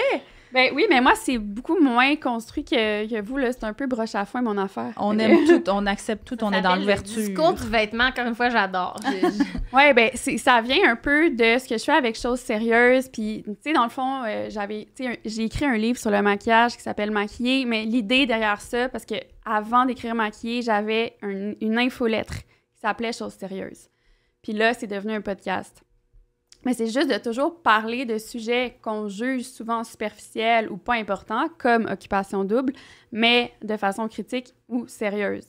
Puis, dans le fond, c'est ça que je voulais faire, mais en parlant pas de maquillage, mais plus des vêtements puis de mode, parce que j'étudie beaucoup la culture web, puis j'ai remarqué qu'il y avait une certaine popularité dans ce que j'appelle le fashion commentary. Je sais pas si vous avez vu ça passer. Non? Dans le fond, c'est comme une sorte de métadiscours, un peu comme ce qu'on est en train de faire en ce moment en parlant d'OD. On parle d'une production médiatique, puis on va analyser un peu, bon, c'est quoi les valeurs qui sont véhiculées, l'idéologie, etc. Mais là, on fait la même chose, mais avec les vêtements, la mode. Okay. Tu sais, par exemple, il y a eu des procès assez médiatisés récemment, le procès de Gwyneth Paltrow, il y a eu Amber Heard et Depp, je sais pas si vous avez suivi l'espèce de fausse héritière Anna Delvey. Oui, il y a eu une série là-dessus. C'est ça. Donc, elle aussi, quand elle a eu son procès, ben tous ses vêtements étaient très, très étudiés. C'est souvent, tu sais, ils font affaire avec des firmes de relations publiques et des stylistes, puis ça l'envoie toujours un message, tu sais, c'est des choix. Donc, c'est comme un discours, mais ça n'utilise pas des mots, tu sais. Ouais. Fait que c'est ça.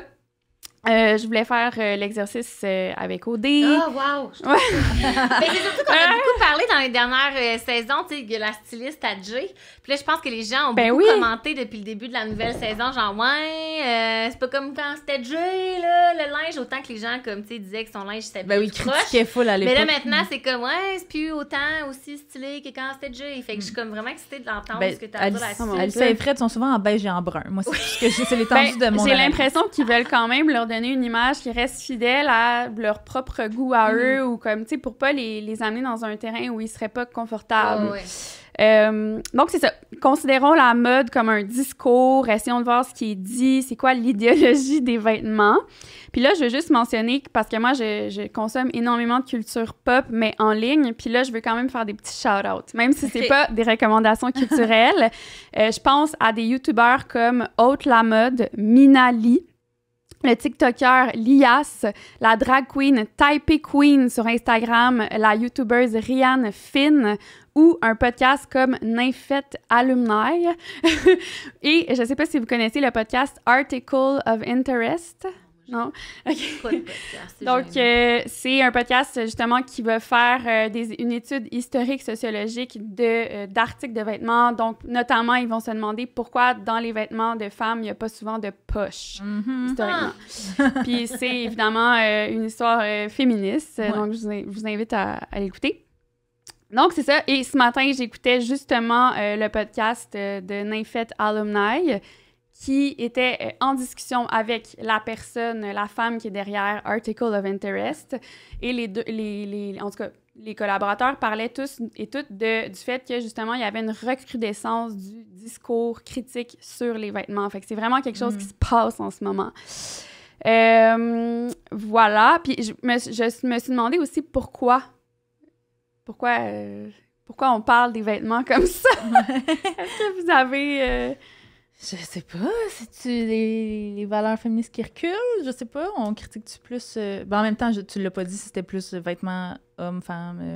c'est tous les vêtements. Puis tu sais, moi, ma théorie, une de mes hypothèses, en fait, ça serait que sur les médias sociaux, on consomme beaucoup de contenus qui vont justement analyser comme le discours, discours médiatique, les stratégies de PR. Il y a toujours je sais pas si vous êtes sur TikTok, moi, en tout cas, mon contenu, c'est ça.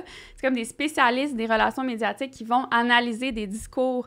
Puis là, on se rend compte que les vêtements en soi, c'est un discours. Puis comme on est tous et toutes sur les réseaux sociaux, on est tous et toutes visibles, on n'a comme pas le choix de penser à ça. OK, c'est quoi ma stratégie médiatique à moi?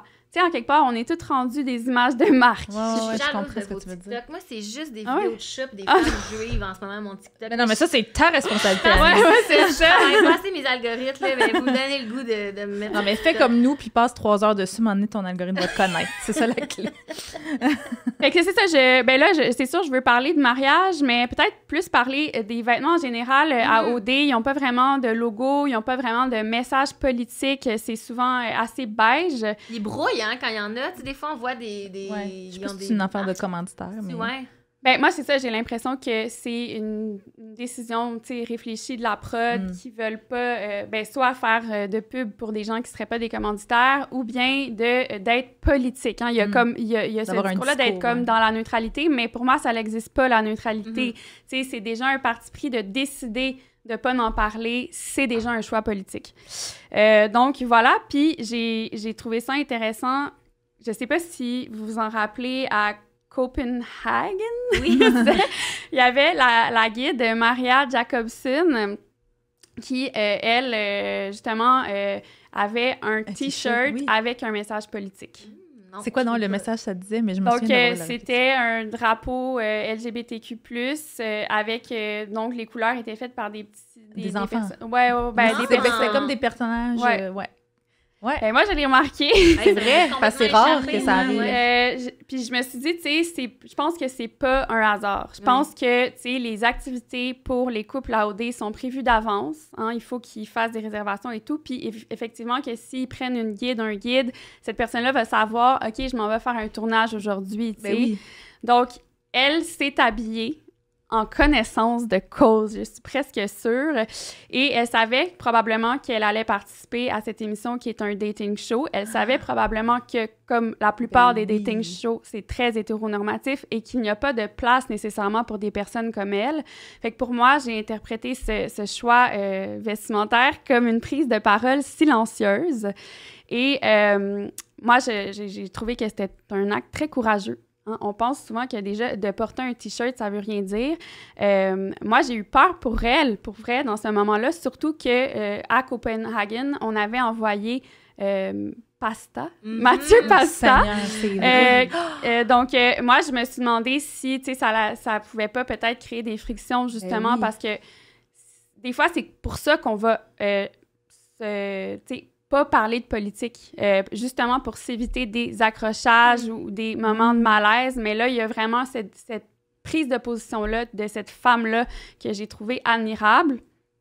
Et voilà, ça m'a aussi fait penser à une histoire, tu sais, on devrait en parler plus, mais il y a une femme, je pense, aux États-Unis, tout récemment, qui avait un magasin, je pense que c'est des vêtements usagés ou quelque chose comme ça. Ouais, je pense que c'était comme des petites bricoles, là, des knick-knacks, là, tu sais, Ok. pas touristiques, mais comme juste des petites boutiques Ouais. cute, là, Mm. comme dans des petites villes. Puis elle avait un drapeau gay devant son magasin depuis plusieurs années. Elle affichait clairement, dans le fond, son appui, son soutien à la communauté. Puis elle s'est fait tirer, elle s'est fait tuer pour ça cette Puis année. son drapeau était constamment comme arraché, détruit. Puis là, elle en Ah ouais. recommandait un autre à chaque fois. Puis là, moi, j'ai lu un article, sa fille, elle disait, ben comme quand on est revenu chez nous, tu sais, après tout ça, le facteur, il venait de déposer le nouveau drapeau. Oh. Que ma mère, elle venait de recommander un autre drapeau comme Mm. comme en support de la communauté. Puis, ouais, c'est incroyable, ça. Fait que chapeau à Maria Jacobson. Puis ça me fait penser aussi ben là, je diverge un peu parce que c'est pas vestimentaire, mais la coupe de cheveux de Mathieu Pasta. OK. Est-ce que vous avez remarqué son look vous fait penser à qui? Je sais pas, voyons. C'est bien intriguant, vas-y. C'est une coupe de cheveux qui est très populaire parmi les white supremacists. Ah oui, c'est ça. C'est ça que j'avais le goût de dire, mais là, j'étais comme, je sais pas, Donc, tu sais. on parle d'une coupe de cheveux, là, Ah oui. le dessus de la Oh, tête, man. c'est long, puis les côtés sont rasés. Là, j'ai vraiment fait une petite recherche rapide aujourd'hui. Seigneur. On l'appelle la fasci haircut en anglais. Ah, j'ai des Donc, frissons. fascisme. Et même parfois, certains journalistes l'ont appelé la Hitler Youth, la jeunesse hitlérienne, Jesus. en fait. Mais au final, tu sais, cette coupe-là, elle a été populaire. Je veux dire, c'est pas parce qu'on la porte qu'on est nécessairement fasciste, etc. On est Mais juste un peu ignorant quand même. elle était populaire pendant ce qu'on appelait la phase là, hipster. Puis là, elle s'est fait récupérer justement par ces mouvements-là d'extrême droite. Et on dit que la genèse de cette coupe de cheveux-là, en fait, c'est, oui, en partie pendant la propagande nazie, donc sur les posters. En fait, on se rend pas compte, mais l'idéologie nazie ou les idéologies d'extrême droite ont quand même une dimension très esthétique. Donc, il faut faire attention à ça. Il faut prendre ça au sérieux. C'est tellement vrai. Puis c'est ça, donc il y avait beaucoup de coupes de cheveux de ce genre sur les posters de propagande, mais c'est aussi une coupe de cheveux qui était très populaire pendant la Deuxième Guerre mondiale parmi les soldats allemands parce que c'était plus facile d'enlever et de remettre son helmet, comment dire, son casque. Voilà. Donc c'est ça. Et si je voulais rajouter que dans le fond, c'est quand même important d'analyser cette façon de se présenter-là parce que marié à cette coupe de cheveux-là qui est quand même assez propre, hein, c'est comme un look... il y a souvent des façons de s'habiller comme où on va essayer d'être vraiment très respectable, même chic. Je dirais qu'on va s'habiller comme un dapper, donc on va mettre un veston, des petits pantalons propres. Et ça, c'est aussi pour... avoir une image, justement, un peu de gentleman, puis encore une fois, d'avoir cette idée d'être comme, de pas nécessairement être menaçant, puis d'être légitime, de pouvoir, d'avoir même une espèce de vernis intellectuel. Donc, c'est ça, c'est une stratégie rhétorique, c'est une stratégie médiatique, hein, pour pénétrer le discours et être plus visible, recruter des gens. Et voilà, donc c'est un outil de propagande, finalement. Wow, mais c'est fou. Je me dis, même moi, à chaque fois, tu sais, même au podcast ou quand je fais de la télé ou n'importe quand je suis filmée, je réfléchis à ça. Je suis comme, hey, j'ai la chance qu'on prenne mon image aujourd'hui. Quel message j'ai envie de véhiculer? Chantal Maccabé. Ben là, mais pour vrai, parce que c'est mon chandail full féministe, parce que Chantal Maccabé, c'est une pionnière badass. Mais c'est vrai, j'y pense à chaque fois. Oui, Puis mettons, quand j'ai fait mon stunt aux Oliviers, là, pour les gens qui sont pas au courant, je suis arrivée avec une pancarte au Gala des Oliviers qui disait qu'il n'y a pas assez de femmes sur vos pacings. tu sais, je veux dire, je me suis fait regarder, c'était le but, là, je voulais provoquer, mais dans le sens, il y a plein de monde qui aurait pu me parler cette soirée-là si j'avais pas eu la pancarte puis qui aurait pas su toutes mes opinions politiques, alors que là, c'était très frontal, tu sais, puis c'est ça que ça dit, parce que puis je me suis inspirée d'Alexandria Ocasio-Cortez qui est arrivée au Met Gala avec une robe écrite « Eat the Rich » dessus, tu sais, c'est quand même, tu sais, c'est ça, il y a des choses qu'on peut dire avec nos vêtements ou mais nos oui, pancartes. tellement. Notre maquillage, nos vêtements. Là, j'avais pas fini, dans le fond, je voulais revenir sur l'affaire du mariage. Oui! Le thème, la couleur, comme on a dit, tu sais, c'est des robes pas mal traditionnelles, blanches. On a parlé de l'idée de pureté, de virginité. Puis je trouvais que c'était reconduit, par exemple, au montage, parce qu'on voyait souvent les candidates qui mettaient en scène une forme de réticence à s'engager tout de suite dans des rapports érotiques. Tellement. Puis là, elle disait, par exemple, OK, moi, c'est pas avant la 4e semaine que j'échange ma langue avec une autre langue. Donc, c'est ça, je trouvais ça intéressant. Puis là, j'ai fait des recherches sur la robe de mariée en tant que telle. Puis il paraît que l'idée de la robe blanche, ça remonte à, dans le fond, le mariage de la reine Victoria avec Albert en 1840. Oh, wow! Et même durant son mariage, c'est pas vraiment ça qui l'a popularisé, c'est qu'elle a rejoué son mariage, si je me trompe pas, 14 ans plus tard, pour être capable de prendre des photos. Et c'est là que les photos ont voyagé énormément, parce qu'à l'époque, l'Angleterre, c'était un empire assez réputé, qui avait les bras longs. Donc, c'est devenu à la mode. Et voilà, donc c'est en partie à cause de l'impérialiste que ça s'est répandu. Une autre raison. Une autre raison de pas tabarouette. J'ai trouvé ça drôle aussi, l'idée de... Ben en fait, moi, j'aime ça, l'idée de la robe, l'insistance sur le vêtement. Puis il y a beaucoup de télé-réalités qui insistent aussi sur la robe. Tu sais, je sais pas si vous avez déjà vu « Say Yes to the Dress ». Oui. On a-tu déjà vu ça? C'est Yes to the Dress, tu penses, Seigneur? Tellement un moment émotif quand la personne, finalement, met la robe puis est comme, OK... Are you saying yes to this dress? This is it. Là, puis là, il y a la mère pleure, la sœur pleure. Tu sais, c'est...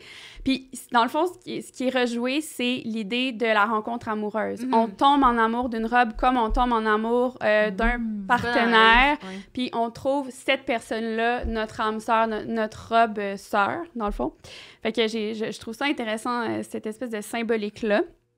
Après, comme je vous dis, les robes blanches, c'est quand même relativement récent. C'est une histoire de reine Victoria. Mais il y a eu toutes sortes de couleurs, évidemment, à travers les époques, les religions et tout ça. Et il paraît que dans la religion juive, à un moment donné, on mettait des tuniques de lin, puis on les revêtait au mariage, mais aussi à la mort. Donc, c'était aussi comme un linceul. Alors, la robe, ou en fait, le vêtement avait deux fonctions et nous rappelait notre mortalité durant cet événement majeur de notre vie. Puis ça, je trouve ça intéressant parce qu'il y a l'idée de remettre la robe, comme à l'époque où on se mariait dans notre plus belle robe, mais on la remettait souvent si on n'avait pas beaucoup d'argent, puis c'était notre seule robe chic. Mais quand on allait à l'église le dimanche, on reportait notre robe de mariage. L'idée d'une robe blanche, c'est aussi l'idée d'une robe qu'on ne porte qu'une seule fois. Ouais. Donc, on ne peut pas la remettre. Il y a quelque chose d'un peu... exclusif. Exclusif, ou dans notre façon de voir les choses, peut-être je trouve notre rapport aux vêtements aujourd'hui, c'est très... Tu sais, on est dans le fast fashion, dans la consommation, puis moi, je vois ça là-dedans. Là, désolée, ça pourrait peut-être être coupé, parce que je regarde mes notes, là, je me dis, c'est pas vraiment... c'est moins construit que vous. Mais je voulais revenir aussi sur le gender bender. Oh mon Dieu, mais moi, j'aimerais vraiment ça que t'en parles. En fait, il y a vraiment beaucoup de gens qui nous en ont parlé hier, puis ça serait super intéressant, je pense, pour tout le monde. OK. Ben, je veux en parler, mais tu sais, je veux dire, je suis pas une spécialiste non plus de la théorie queer et tout ça, mais c'est ça. Moi, au début, j'ai vu ça d'un bon œil. Tu sais, j'étais comme agréablement surprise parce que ça déjouait mes attentes. Puis après ça, j'ai regardé justement dans les commentaires des ficelles et j'ai vu les critiques, puis ça m'a fait réfléchir, puis j'ai fait, dans le fond, c'est peut-être vrai. Si c'était dans leur intention de faire une forme de gender fuck, c'est-à-dire qu'on va déjouer justement les attentes, puis une personne va perturber les attentes par rapport au rôle de genre, bien, c'était peut-être fait de façon ratée ou mi-figue, mi-raisin. Donc, c'est ça. Parce que, comme quelqu'un l'a soulevé là, dans les commentaires, Alicia, je trouvais qu'elle avait un look vraiment cool, stylé, ça marchait, tu sais, elle était habillée dans un complet blanc, tandis que Fred, c'était littéralement un costume. Ouais. C'était caricatural. C'était pas beau. Tu sais, il aurait pu être revêtu d'une belle robe, d'une jupe super sexy, masculine, whatever. Fit, on voit ça sur les tapis rouges maintenant, au Met Gala. Souvent, les hommes osent, vont, tu sais, justement, explorer d'autres formes de vêtements. Là, c'était vraiment une joke. Il avait l'air un peu comique. C'était pas sérieux. Et il a même dit, il a même fait une blague, justement, ça fait 2 semaines que j'ai pas mangé pour mieux rentrer dans ma robe. Donc, moi, j'ai trouvé que c'était une joke vraiment poche qui repose en partie sur la pression sociale qu'on met sur les femmes tout le temps, mais aussi un genre de clin d'œil, je sais pas si vous pensez ça, mais un clin d'œil à Kim Kardashian, qui s'est donc bien vanté d'avoir, justement, subi un espèce de régime draconien pour pouvoir rentrer dans la fameuse robe de Marilyn Monroe au Met Gala. Puis elle avait beaucoup été critiquée pour ça d'ailleurs, donc je sais pas pourquoi il faudrait réutiliser cette phrase-là. En tout cas, fière de l'utiliser. Ouais, mais je pense que j'en excuse trop à Fred parce que je suis comme, c'est un gentil douchebag, tu sais, il est comme un golden retriever, mais hier, ça m'a vraiment dérangé cette phrase-là. Ben, c'est surtout... comme le mon chum. Non, mais dis-la, mais gardez-la pas au montage. Oui, c'est ça. Puis là, c'est ça, c'est que je lis beaucoup trop de choses. Tous les jours, je consomme énormément de contenu, puis je lisais un article sur les influenceurs, mais ça a comme totalement pas rapport avec OD. Puis là, on parlait des influenceurs des hommes qui étaient photographiés. En tout cas, je pense que c'était un peu trop compliqué Je vais pas rentrer là-dedans, mais c'est juste que j'ai mis une citation en anglais. Puis là, il faudrait que j'arrive à la traduire comme ça en français. C'est un peu difficile, même si je suis traductrice. C'est comme si le ressort comique de la chose, de voir Fred en robe de mariée, ça reposait sur la notion que il ne peut pas avoir ce comportement-là ou ce vêtement-là de façon sérieuse. Ben oui, c'est complètement se moquer de... Exactement. Puis c'est ça qui marchait pas, dans le fond. S'il l'avait porté, s'il avait été fier, s'il l'avait assumé, ça aurait fonctionné. Oui, comme Jay. Jay a eu beaucoup de critiques là, d'avoir fait ce genre de truc-là dans les dernières éditions, mais c'était jamais... pour se moquer. Jamais une joke quand il faisait ces choix-là. Puis c'est ça, ça repose sur un sexisme qui dit dans le fond que c'est seulement les femmes ou par exemple les hommes gays qui pourraient porter une robe de façon sérieuse et que les hommes straight, mais dans le fond, c'est toujours des silly goofy guys. Et finalement, la fameuse jarretière de Mia que Simon zigonne après, puis là, il appelle ça une jarretière, puis ça. Donc, là, il dit, à quoi ça sert? Est-ce que c'est pour soutenir le muscle de ta jambe ou je sais pas trop? Donc, j'ai fait des recherches et il y a une symbolique quand même assez importante. La jarretière, c'est une pièce de vêtement, un ruban qu'on met autour de son genou qui sert à maintenir les bas.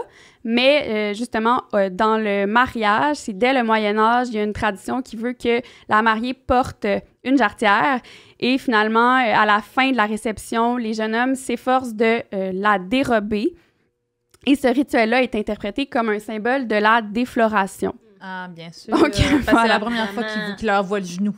Qu'il lui voit le genou. Et voilà, donc c'est ça pour conclure mon segment. Là, c'était vraiment une petite exploration de qu'est-ce que pouvaient nous dire les vêtements. Donc, c'est quoi le discours vestimentaire? Ah, merci, c'était super intéressant. Tellement intéressant. Les prédictions pour la semaine prochaine. Là, on a cru comprendre entre deux buissons qu'il allait avoir un premier French la semaine prochaine. Oui, premier French et peut-être première bisbille. Oui, les paris sont ouverts. Qui va Frencher en premier, selon vous? Ouh, hein? Ah, mais là, on sera pas rendu à la 4e semaine, comme le disait Marie-André, parce que Marie-André, ça se voit qu'elle a hâte de mélanger sa langue avec Anthony, mais qu'elle attend la 4e semaine. Donc, mais c'est-tu une bonne stratégie, vous pensez? Moi, je me suis demandé, c'est-tu réaliste en contexte OD en 2023 de pas Frencher avant la 4e rencontre? Ouais, c'est sûr que ça va vite, puis les gens se matchent vite, puis là, ils s'éliminent entre c'est qui a le moins d'affinité. Moi, j'ai l'impression que ça va se passer beaucoup plus vite, mais que c'était un truc, justement, dans le contexte du mariage, party mariage, de vraiment mettre en scène une forme de pureté, virginité. Tu sais, c'est un truc sexiste, au final. Ouais, c'est vrai. Puis si Mia et Simon finissent par s'expliquer, peut-être que finalement, c'était tout un malentendu, je pense qu'il y aura mélange de langue et de tu penses Mia en premier? Moi, je mets tout mon or sur Lara et Vincent. Ben oui, moi aussi, mon Dieu, Lara, c'est vrai. Vincent. Tout mon or. C'est vrai sur qu'il eux. y avait une petite tension, là. Il était pas loin. Il était Ah pas oui. loin au dernier party. Oui, prédiction. Puis prédiction d'élimination? Ah, ça va être un gars qui part à Ouais. la prochaine Oh là semaine. là. Hey, moi, j'ai l'impression que tu vas encore avoir une combustion spontanée. Moi, j'ai l'impression que c'est Joannelle qui quitte. Ah, Ou ouais, Samy. hein, parce un que des deux. Joannelle, Joannelle c'est et- pas... ou Samy. T'as raison, c'est ça qui va arriver. Moi, j'ai l'impression que Oh. c'est ça parce que j'ai pas l'impression que Joannelle est vraiment. À moins qu'Alexandra se révèle puis qu'on l'a pas vu au montage, mais que ça se révèle être vraiment un Ben, on coup de les a cœur. pas vus du tout. C'est de ça, la on les a pas semaine. vus. Il n'y a pas eu de footage ben Joannelle, mais comme. Ou sinon, Samy, qui a pas l'air de faire l'unanimité. Les filles ont l'air de le trouver shallow un peu. Alors que le Ouais, mot mais français ils ont- ne vient pas, ouais, mais. Ils se branchent pas trop Et sur... c'est quoi Samy. shallow en français, traductrice ici? C'est une toune de Lady Gaga. Comme, ouais, ouais. je sais pas. Fait Ouais. que moi, je dirais un des deux hommes racisés. Bon, ben là, je vais Finalement, encore toi, prendre d'après. feu la semaine prochaine. Ah, mon Dieu, ben ouais, j'aurais tendance à peut-être penser que Joannelle va partir, ou bien, ouais, Samy. Mais Mathieu Bichou, il sert à quoi? En tout cas, Mais là, bref. c'est parce que si Mathieu Bijoux il est en train de se matcher avec Céline, Ouais. Céline, c'est la préférée de tout le monde. C'est genre la meilleure amie, la bestie de toutes les filles. Elle va pas... C'est vrai. Ils vont pas y envoyer son boy, tu sais. Ouais, c'est Mm. vrai, parce que c'était comme le dernier espoir de Céline, pour l'instant, en tout Pour cas. l'instant, de ce qu'on comprend. Parce que Bon. même les gars ont dit que, ah non, finalement, elle n'est pas vraiment d'être top dans la Ouais. quotidienne, tu sais. Fait que, Ouais, fait que prédiction floue, mais prédiction. ouais, prédiction. Avant de passer aux recommandations culturelles, comme d'habitude, on voudrait dire un énorme merci aux abonnés Patreon de la semaine. J'ai nommé Annick Lepage, Audrey Bouliane, Léo Sud et Annie-Claude Gignac. Merci. Oui, merci. Votre support est vraiment tellement apprécié. C'est beaucoup de travail, les ficelles, mine de rien. Des fois, c'est important de le souligner. Puis, ben, une petite tape dans le dos, c'est toujours apprécié. Donc, merci. Et maintenant, pour nos recommandations culturelles, vas-y donc, Emna. OK, je vous pars ça. Alors, j'aimerais vous suggérer la pièce de théâtre de la compagnie Centaure qui s'appelle Alternative. C'est une pièce en anglais dans laquelle jouera entre autres le créateur de contenu Abenaki, Xavier Watso, que vous connaissez peut-être. Oui, c'est comme ça que j'en ai entendu parler en attrapant une de ses chroniques à la radio. Puis c'est l'histoire d'un auteur de science-fiction Anishinaabe, Angel, et de sa copine Colleen, une juive non pratiquante qui étudie la littérature autochtone. Mon Dieu, OK. Oui, Wow. cette dernière, donc Colleen, invite, à l'insu de son copain, 6 amis militants du mouvement Land Back avec qui il est en chicane, ainsi qu'un couple d'amis blancs, vegan, liberals, à un souper avec tout ce monde-là. Sure. Et donc là, la pièce est centrée autour des malentendus, des problèmes de communication et des vérités parfois inconfortables qui teintent les relations entre les communautés autochtones et allochtones. Donc moi, c'est sûr que j'achète mon billet. La première représentation, c'est le 17 octobre au Théâtre Centaure dans le Vieux-Montréal. Et bien, ce sera à l'affiche jusqu'en novembre. Hey, merci. Moi aussi, j'ai une recommandation de culture autochtone. Peut-être qu'on est inspiré par la journée Oui, nationale de la vie. ça devrait l'être toute l'année, Ouais, hein, de mais ça a donné. recommandation, là. de réconciliation, mais en fait, moi, ça tombait vraiment bien. J'ai eu un super gros coup de cœur pour le nouvel album de Elie Sapi, intitulé Inuktitut. C'est une suggestion, en fait, d'une collègue de travail qui nous écoute peut-être, puis elle m'a récemment... on fait partie d'un comité équité, diversité, inclusion ensemble, puis on a fait... en tout cas, on a donné des suggestions culturelles à nos collègues pour cette journée, puis elle m'a dit « Ah, tu devrais écouter ça », puis ça joue C'est moi non-stop depuis. Il y a comme une petite description sur le site web de l'artiste. C'est un album de reprise, donc, pour les gens qui sont pas au courant, qui travaille là-dessus depuis l'hiver 2021. Fait que c'est des chansons de classiques rock puis pop, genre Pink Floyd, Blondie. Il y a ma chanson préférée au monde de Fleetwood Mac, Dreams, dessus, Queen, etc. Donc, c'est des chansons qui ont un jour résonné aux confins du Grand Nord, qui ont déclenché chez elle, à ce moment-là, une crise de larmes. Parce qu'elle a réalisé que c'est des mélodies qui ont été un refuge pour elle, mais aussi pour son entourage, comme ses tantes, ses oncles, cousins, parents, sa communauté. Puis, un grand nombre de ces chansons-là, c'était comme un échappatoire dans un contexte où les repères culturels et communautaires s'effaçaient face à la colonisation. Fait qu'à ce moment-là, j'en parle, puis j'ai des frissons. J'ai tellement trouvé ça cool, son concept. Puis, elle a comme entamé un important travail de recherche. Fait que, dans le fond, demander l'autorisation, tu sais, aux artistes originaux des chansons pour les traduire, les adapter. Puis, ce qu'elle décrit comme étant une véritable liste de lecture d'une autobiographie émotive. Puis chaque titre est adressé à un proche ou lié à un récit intime. Donc, par cet acte de réappropriation culturelle, Elie Sapi raconte son histoire, puis elle offre ces chansons-là en cadeau à sa communauté, mais en plus, elle fait rayonner sa langue puis sa culture au-delà du territoire des Inuits. J'ai trouvé ça vraiment sublime, là. C'est trop, trop bon. J'adore. Puis, ben malheureusement, je parle pas sa langue, mais ça me permet de l'écouter en travaillant parce que, tu sais, je suis pas obligée d'écouter du lo-fi tout le temps, là. Fait qu'enfin, genre, j'écoute autre chose. C'est fun, comme, là, je triple, là. Je trouve ça trop beau, trop bien. Moi aussi, j'adore son album. Ouais. C'est tout. Ben, merci, Amé. Toi, Daphné? Ben là, j'avais 4... Mais j'ai genre vraiment power through, là. OK, première, c'est qu'il il a été question de Picasso. Donc, je voulais recommander le balado « Vénus s'épilait-elle la chatte », mais l'épisode en particulier sur Picasso, qui s'appelle « Picasso, séparer l'homme de l'artiste ». Et c'est vraiment intéressant parce que là, on se rend compte que le caractère destructeur de Picasso est pas juste limité à sa vie privée, qu'il a, en fait, vraiment nourri son œuvre et une grande partie de son travail. Et c'est ça, peut-être, qui est tant valorisé chez Picasso, en fait. Donc, vraiment, c'est un must pour moi. Tu sais, on a beaucoup parlé de Picasso. Il y a eu l'espèce de... Anna Gatsby qui en a parlé. Il y a eu une exposition, comme vous me disiez tout à l'heure, mais même au Brooklyn Museum qui s'appelait « It's Pablo-matic ». Mais pour moi, ce podcast-là est super. Après ça, je voulais recommander le roman « Les lits empruntés » de mon amie Lily Pinsonneau. C'est un livre sur la rupture qui me fait pleurer. J'ai vraiment adoré. Et c'est une rupture qui est liée au fait de s'écouter et avouer ses désirs, ses besoins. Fait que j'ai trouvé que ça aussi, c'est un angle de la rupture dont on parle moins. Tu sais, c'est pas une rupture parce que c'est un écœurant. Je suis en train de lire, moi aussi. C'est tellement bon, là.